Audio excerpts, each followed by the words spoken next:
अस्सलाम वालेकुम दोस्तों, उम्मीद करता हूँ आप सभी लोग खैरियत से होंगे। आज हाजिर हुआ हूँ सऊदी अरब की एक दो ही बहुत छोटी खबरें रहेंगी, लेकिन मेन फोकस जो मैं आप लोगों से बताऊंगा वो ट्रैवल के रिगार्डिंग बताऊंगा। अगर आप इंडिया से सऊदी अरब जा रहे हैं और सऊदी अरब से अगर इंडिया आपको आना है या सऊदी अरब से आपको अपने देश जाना है तो वहाँ पे क्या गाइडलाइंस है, कुछ अपडेट है कि नहीं। लोगों में बहुत ज़्यादा कन्फ्यूज़न है और बहुत सारे कमेंट आ रहे हैं, लोग इंस्टाग्राम पर भी सवाल कर रहे हैं कि हमारा 28 को 30 को या इतने तारीख को आने वाले दिनों में जनवरी में फ़्लाइट है, क्या होगा, फ़्लाइट होगी कि नहीं। कई लोग को 28 तारीख की भी और 27 तारीख की भी फ़्लाइट है। तो इन सब के बारे में आज अपडेट दूंगा और पूरा कन्फ्यूज़न आप लोगों का दूर करूंगा, कहाँ पे क्या गाइडलाइन है। बहुत ज़्यादा मार्केट में और जो है लोगों में कन्फ्यूज़न फैला हुआ है कोविड को लेके कि अभी लॉकडाउन लगेगा, क्या होगा, फ़्लाइट बंद हो जाएगी, कैसे हम लोग ट्रैवल करेंगे। अगर सऊदी अरब में है तो इस टाइम आपको अपने देश जाना छुट्टी पे या फाइनल एग्जिट पे क्या आपके लिए अच्छा है, फ़ायदे का सौदा है कि नहीं है, इसके बारे में इंफॉर्मेशन दूंगा। तो इस वीडियो को जो है अभी से लाइक कर दीजिए और मेरे चैनल को सब्सक्राइब करके ऑल नोटिफिकेशन ऑन कर लीजिए। फेसबुक इंस्टाग्राम पे अगर आप मुझे अभी तक फॉलो नहीं किए तो फॉलो कर लीजिए, वहाँ आप जुड़ सकते हैं, आपके सवाल मुझसे पूछ सकते हैं। तो चलिए वीडियो की शुरुआत करता हूँ। शुरुआत में सबसे पहले आप लोगों से एक अपडेट शेयर करना चाहूँगा जो DGCA की तरफ से आया हुआ है, यानी एविएशन डिपार्टमेंट समझिए, एविएशन डिपार्टमेंट की तरफ से आया हुआ है। वो क्या है कि अगर जो है कोई भी एयरलाइंस आपके टिकट का डाउनग्रेड कर देती है या फिर फ़्लाइट कैंसिल कर देती है या फिर फ़्लाइट डिले होता है, तो इन सब चीज़ों में जो है एविएशन डिपार्टमेंट ने ये एक समझिए एक रूल लेके आने जा रहा है जिसमें आप लोगों को या जो भी पैसेंजर है उनको जो है फुल रिफ़ंड मिलेगा, फुल पैसा या कंपनसेशन मिलेगा। ये किन किन चीज़ों में, तो सबसे पहले आप लोगों को समझाना चाहूँगा डाउनग्रेड क्या होता है। एक्चुअली डाउनग्रेड ये होता है कि बिजनेस क्लास की जो सीट होती है उसको उसके लोअर क्लास में दे देना, या premium lower class, premium economy class की जो सीट होती है उसको उसके ज़्यादा और लोग, कई सारे उसमें क्लासेज होते हैं, ठीक है। तो वो जैसे बिजनेस क्लास आप समझते हैं, इकोनॉमी समझते हैं, इकोनॉमी में भी प्रीमियम इकोनॉमी होती है, नॉर्मल इकोनॉमी होती है, इस तरह की होती हैं जो सुविधाएं उसमें दिया जाता है फ़्लाइट में। तो इन सब चीज़ों को किया जाता है। अगर मान लीजिए मतलब डाउन कर दे, जो जो आपने कंडीशन पे उस सीट पकड़ा है, मतलब टिकट लिया है एयरलाइंस में और वो उससे लोअर करके आपको वहाँ पे सर्विसेज या सीट दे दिए हैं, तब जो है इस केस में आप कंप्लेन करिए और आपका जो है फुल रिफ़ंड होगा।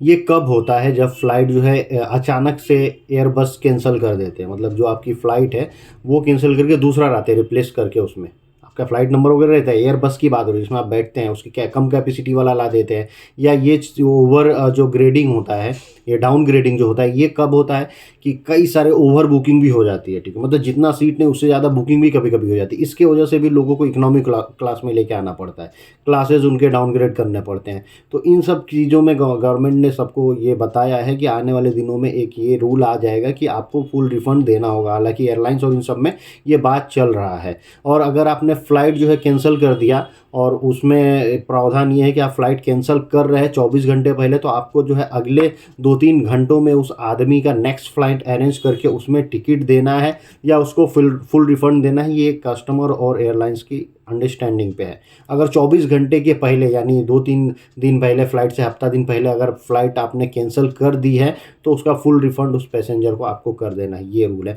और इसके बारे में आप लोग ज़्यादा अगर जानना चाहते हैं तो DGCA के जो है वेबसाइट पे जाके पूरा डिटेल्स पढ़ सकते हैं। दोस्तों अभी जो दूसरा न्यूज़ मैं आप लोगों से शेयर करना चाहूँगा वो रियाद के रीजन से आ रहा है, रियाद सिटी से। वहाँ पे जो है 4 जो है यमनी लोगों को, एक सूडानी को और एक सऊदी नागरिक को, इतने लोगों को गिरफ्तार किया गया। क्यों? क्योंकि वो लोग गाड़ियाँ चोरी करते थे। कोई गाड़ियाँ पार्किंग कर देता था, खड़ी कर देता था, तो पार्किंग की गई गाड़ियों को वो लोग चोरी कर लेते थे, उनके पार्ट पुर्जा इसे सब निकाल के या बेचते थे। अब उन लोगों को अरेस्ट किया गया और उनके पास से जो है 12 अदद यानी 12 गाड़ियों को जो है रिकवर किया गया है जो वो लोगों ने चोरी किए हुए थे, और इन सबको जो है जेल हो गया है। तो चोरी वाले वारदात, अगर आप लोग हाउस ड्राइवर हैं थोड़ा ध्यान दीजिएगा, कोई भी ड्राइवर है तो गाड़ियाँ पार्क करिए और थोड़ा एहतियात से रहिए, क्योंकि देख लीजिए आप लोग रियाद में जो है इतनी तादाद में गाड़ियाँ चोरी हो रही है और उनके पार्ट पुर्जा जो है बेचे जा रहे हैं। तो इसमें तो मैं यही कहूँगा सावधान रहिए, सतर्क रहिए। अब चलिए मैं आप लोगों से जो है न्यूज़ शेयर करना चाहूँगा, वो है न्यूज़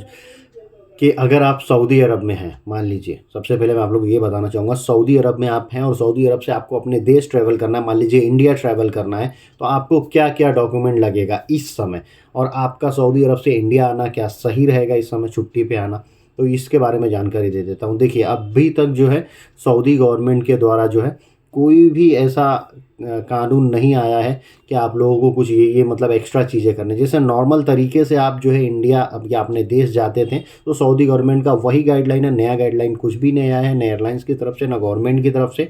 आपका वही है, आपको टिकट, पासपोर्ट, छुट्टी का या एग्जिट पेपर लेना है और आपको वैक्सीन सर्टिफिकेट साथ रहना है और उसके बाद से आपको निकल जाना है। हाँ, आप जिस कंट्री में जा रहे हैं, मान लीजिए आप इंडिया आ रहे हैं तो इंडिया का भी गाइडलाइन आपको मालूम होना चाहिए। इंडिया जा रहे हैं तो कभी कभी ऐसा पहले होता था कि RT-PCR जो कराए हैं उनको ही बोर्डिंग मिलेगी, तो इंडिया के लिए अभी सऊदी अरब से अगर आपको आना है तो RT-PCR करने की ज़रूरत नहीं है। एयर सुविधा करना होता था, ये इंडियन गवर्नमेंट की गाइडलाइन थी, अभी वो भी नहीं करना है। मतलब नॉर्मल वही तरीका है, टिकट, पासपोर्ट, एग्जिट लेटर लीजिए और वैक्सीन सर्टिफिकेट लीजिए, आप इंडिया चले आइए, कोई दिक्कत नहीं है जो अगर आप गल्फ़ कंट्रीज़ से आ रहे हैं तो। अब यही चीज़ होती है कि अगर आपको इंडिया से गल्फ़ कंट्रीज़ की ओर जाना है, चाहे विजिट पे या एम्प्लॉयमेंट वीज़ा पे, तो आपको क्या करना चाहिए। इस समय भी वही सेम चीज़ें हैं जो पहले चल रही थी, आप लोगों को कुछ भी पैनिक होने की ज़रूरत नहीं है।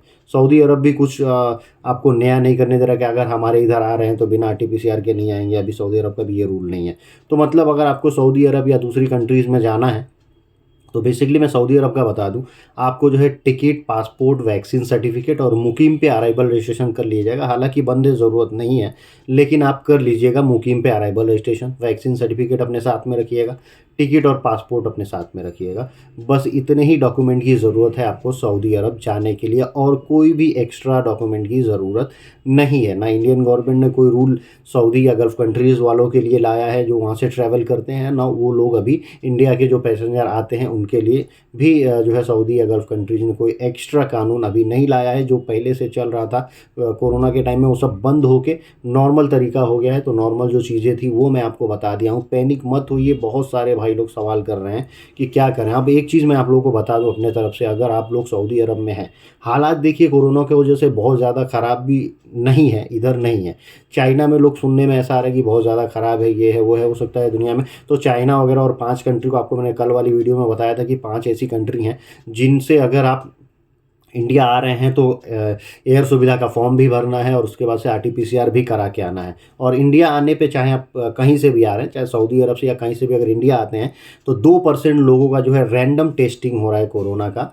रैंडम टेस्टिंग मतलब अगर 100 पैसेंजर एक दिन में आते हैं तो 2 लोगों का, उसमें से उसको 2% बोलते हैं, 2 लोगों का रैंडम टेस्टिंग होगा। बाकी आप मास्क वगैरह लगाइए, मास्क वगैरह लगा सकते हैं, फ़ाइन नहीं है इस पर, लेकिन आप मास्क लगाइए और सोशल डिस्टेंसिंग का पालन करिए। बस ये एक इतना सा एक्स्ट्रा गाइडलाइन आप समझ सकते हैं। हाँ, अगर आप सऊदी अरब से अभी छुट्टी पे इंडिया या अपने देश जाना चाहते हैं तो मैं पर्सनल ये मैं आप लोगों से कहूँगा कि अभी मत जाइए। अभी आप सऊदी अरब में ही वर्किंग रहिए, काम करिए, क्योंकि पता चले कि आप सऊदी अरब जाएँ और वहाँ पे जाके अगर लॉकडाउन लग जाए या कोई और दिक्कत हो जाए, फ़्लाइट वगैरह बंद हो जाए, तो जो 2 रुपये और मतलब जितने का भी आप अर्निंग कर रहे हैं, एक महीने के लिए जो आपकी जो अर्निंग है वो अर्निंग बंद हो जाएगी, सैलरी बंद हो जाएगी, फिर दिक्कत हो सकता है। या फिर आप अपने देश आ गए, फिर वैसे ही जो जैसा पहले सिचुएशन था, खुदा ना खास्ता वैसा सिचुएशन हो जाता है, तो आपके लिए दिक्कत ये हो जाएगी कि फिर आप ट्रैवल कैसे करेंगे। कितने लोगों का वीज़ा एक्सपायर हुआ, कितने लोग एक्सटेंड करा के गए, तो कहीं ना कहीं दिक्कत आ सकती है। तो 2 4 5 महीना आप जो है, कम से कम 2 महीना 3 महीना, जो ये ठंडी का पीरियड चल रहा है, लास्ट ईयर में भी ऐसा हुआ था कि दिसंबर, जनवरी, फरवरी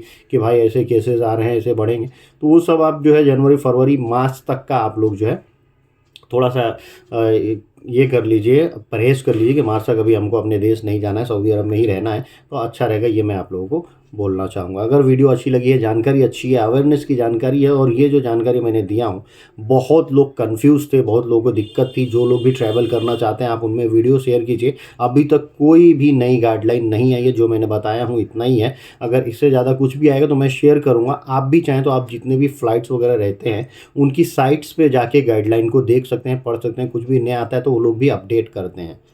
तो आशा करता हूँ इसी उम्मीद के साथ कि आप लोगों को वीडियो अच्छी लगी होगी और दोस्तों में आप बिल्कुल इसको शेयर करेंगे। तो thank you guys, thank you for watching.